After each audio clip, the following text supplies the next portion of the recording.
محترم ناظرین، میں محمود شاہد خبر و اخبار میں آپ کا استقبال کرتا ہوں۔ عالمی، قومی، ریاستی اور علاقائی خبریں پیش خدمت ہیں۔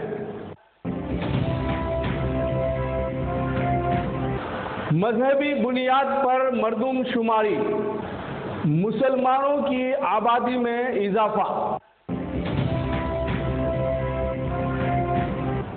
کشمیر کے ذکر کے بغیر گفتگو بے سود، نواز شریف کا بیان۔ حکومت کی جانب سے سینسیکس پر متضاد بیانات۔ پارلیمنٹ کا مانسون اجلاس دوبارہ طلب۔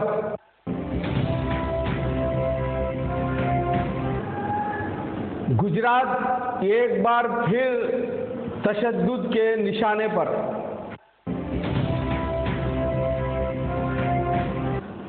اسرائیلی وزیر اعظم بنجامن نیتن یاہو کی گرفتاری کا مطالبہ۔ جاپان طوفان کی زد میں۔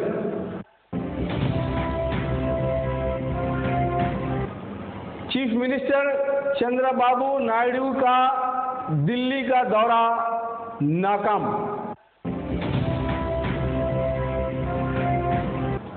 افغانستان میں بم دھماکوں کا سلسلہ جاری۔ مقامی خبر و اخبار۔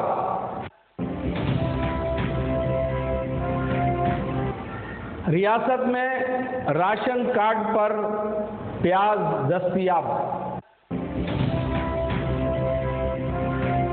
کڑپا میں سرخ صندل اسمگلروں کی گرفتاری کا سلسلہ جاری۔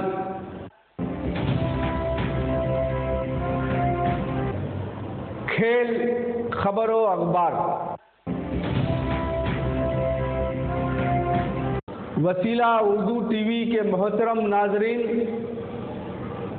اب خبریں تفصیل سے ملاحظہ فرمائیں۔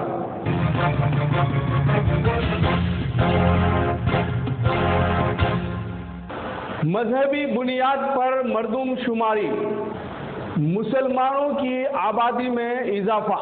میں مذہبی بنیاد پر کرائی گئی مردم شماری جو 2001 سے 2011 تک کے عرصے پر محیط ہے، آج registrar general and census commissioner کی جانب سے جاری کر دی گئی ہے۔ نئی مردم شماری میں ملک بھر میں مسلمانوں کی آبادی 13.8 کروڑ کے لگ بھگ بتائی گئی ہے، جبکہ ہندو 82.75 کروڑ ہیں۔ مجموعی طور پر مسلمانوں کی آبادی میں غیر مسلموں سے زیادہ اضافہ درج ہوا ہے۔ بہار الیکشن سے پہلے اس طرح کی رپورٹ کی رونمائی سیاسی اغراض کے تحت ہی کی گئی ہے، اس طرح کا ایک گمان سوشل میڈیا میں گشت کر رہا ہے۔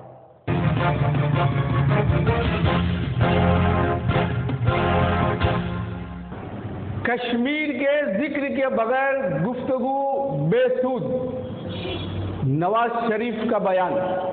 وزیر اعظم پاکستان نواز شریف نے کہا کہ کشمیر کوئی تیسرا فریق نہیں ہے، بلکہ ان کی مرضی اور خواہش کے بغیر مسئلہ کشمیر کو حل نہیں کیا جا سکتا۔ روزنامہ ڈان سے بات کرتے ہوئے نواز شریف نے کہا کہ ہندوستان سے مذاکرات کشمیر کے بغیر ناممکن ہیں۔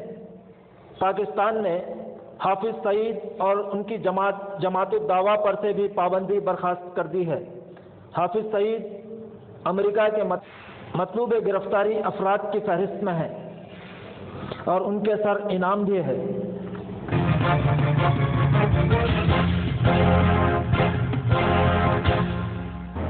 حکومت کی جانب سے سینسیکس پر متضاد بیانات۔ ایک ہی دن میں 7 لاکھ کروڑ روپے کے خسارے کو درج کرنے والا اسٹاک مارکیٹ یا بازار حصص بحال ہونے لگا ہے۔ اقتصادی ماہرین کو گمان ہے کہ بازار میں بہتری بتدریج ہوگی۔ وزیر فائنانس ارون جیٹلی نے کہا کہ بھارت کی اقتصادی حالت اتنی بری نہیں ہے جتنی کہ میڈیا میں پیش کی جا رہی ہے۔ یہ ضرور ہے کہ باہر کے عوامل سے ہماری حالت بگڑی ہے، مگر اندرونی طور پر ہمارے ملک کی اقتصادیات بیشتر ممالک سے بہتر ہیں۔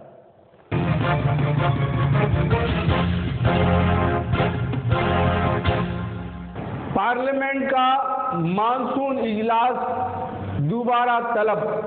حزب اختلاف اور NDA کے مابین جاری رساکشی نے مانسون کے اجلاس کو متاثر کر ڈالا تھا، جس کی وجہ سے پارلیمان میں کئی اہم بلز پاس ہونے سے رہ گئی تھیں۔ پارلیمانی امور کے وزیر وینکیا نائیڈو نے مانسون کے اجلاس کو دوبارہ بلوانے کا ارادہ ظاہر کیا ہے اور تمام سیاسی جماعتوں سے اس سلسلے میں مشاورت کی جا رہی ہے۔ کانگریس کا رد عمل کیا ہوگا، اس پر سب کی نگاہیں لگی ہوئی ہیں۔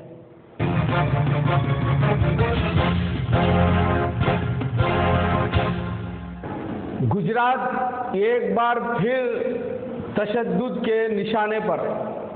گجرات کے دارالحکومت احمد آباد میں اس وقت تشدد بھڑک اٹھا جب ریاست کے ایک مضبوط فرقے نے اپنے لیے OBC میں تحفظات کا مطالبہ کر دیا۔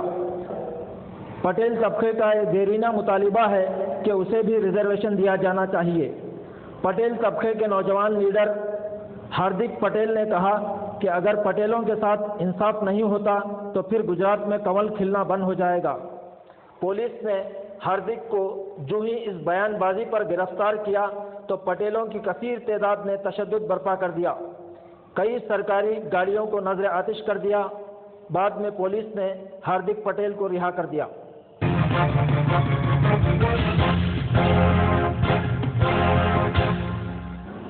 اسرائیلی وزیر اعظم بنجامن نیتن یاہو کی گرفتاری کا مطالبہ۔ اسرائیلی وزیر اعظم بنجامن نیتن یاہو کو گرفتار کرنے کا مطالبہ برطانیہ میں زور پکڑ رہا ہے۔ برطانوی شہری ڈیمن موران نے ایک پٹیشن تیار کی ہے جو سرکاری ویب سائٹ پر بھی موجود ہے، جس میں کہا گیا ہے کہ وزیر اعظم نیتن یاہو نے گزشتہ سال غزہ میں 51 روزہ جنگ کے دوران 2000 سے زائد فلسطینیوں کا قتل عام کیا تھا۔ مسٹر موران کی اس درخواست پر 80,000 سے زیادہ لوگوں نے دستخط کر دیے ہیں۔ برطانوی قانون کے تحت جب دستخطوں کی تعداد 1 لاکھ سے تجاوز ہو جائے تو پارلیمنٹ میں اس پر بحث ہو سکتی ہے اور آئندہ ماہ ان کی لندن آمد پر گرفتار بھی کیا جا سکتا ہے۔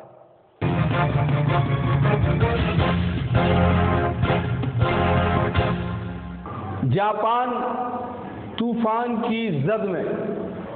جاپان پھر سے طوفان کی زد میں آ گیا ہے۔ جاپان کے مغربی علاقے اور شمالی کیوشو جزیرے میں طوفان آنے سے انتظامیہ نے تقریباً 3 لاکھ افراد کو محفوظ مقامات پر چلے جانے کا مشورہ دیا ہے۔ طوفانی علاقوں میں 110 میل فی گھنٹہ رفتار سے ہوائیں چل رہی ہیں۔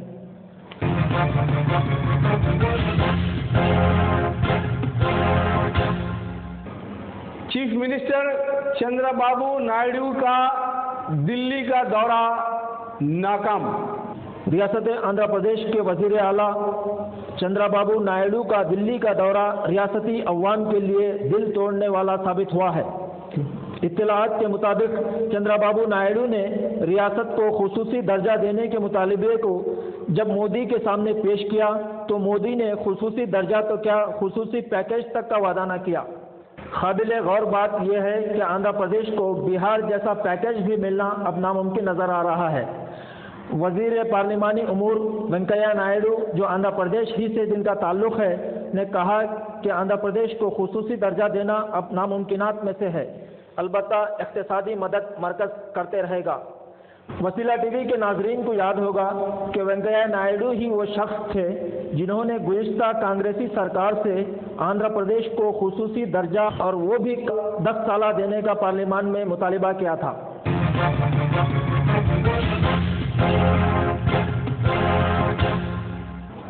افغانستان میں بم دھماکوں کا سلسلہ جاری۔ افغانستان کے شہر ہرات میں پناہ گزینوں کے کیمپ میں ایک زبردست دھماکہ ہوا جس میں کم از کم 11 افراد جاں بحق ہو گئے، جن میں 10 بچے شامل ہیں۔ 18 لوگوں کو علاقائی ہاسپٹل منتقل کر دیا گیا۔ ہرات میں دھماکے کی ذمہ داری ابھی کسی نے قبول نہیں کی ہے، غالب گمان یہ ہے کہ یہ حادثہ ہو۔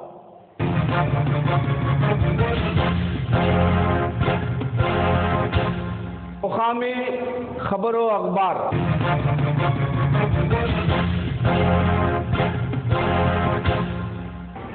ریاست میں راشن کارڈ پر پیاز دستیاب۔ سول سپلائز منسٹر پریتالا سنیتا نے کہا کہ پیاز کی بڑھتی ہوئی قیمتوں کے پیش نظر رعایتی قیمتوں پر پیاز راشن کارڈ پر فروخت کی جائے گی۔ ہر کارڈ پر تقریباً 2 کلو پیاز دی جائے گی۔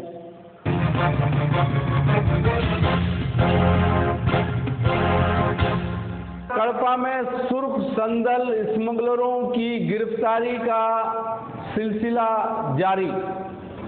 چنور منڈل کے کونڈاپیٹ پل کے قریب پولیس نے سرخ صندل اسمگلروں کو گرفتار کیا۔ ان اسمگلروں کا تعلق مختلف ریاستوں سے ہے۔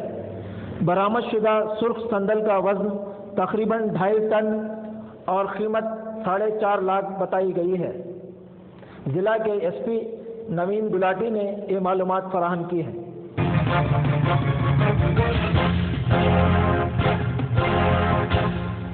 کھیل خبر و اخبار۔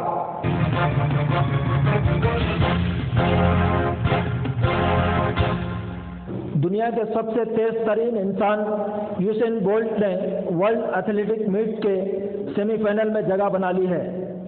جمیکا کے جاندار ایتھلیٹ یوسین بولٹ 100 میٹر اور 200 میٹر کا عالمی ریکارڈ رکھتے ہیں۔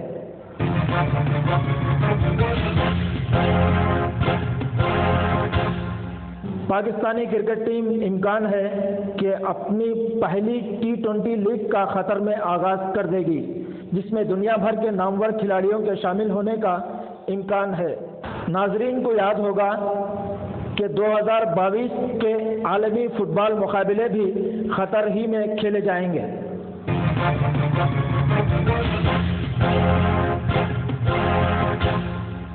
خبریں ختم ہوئی۔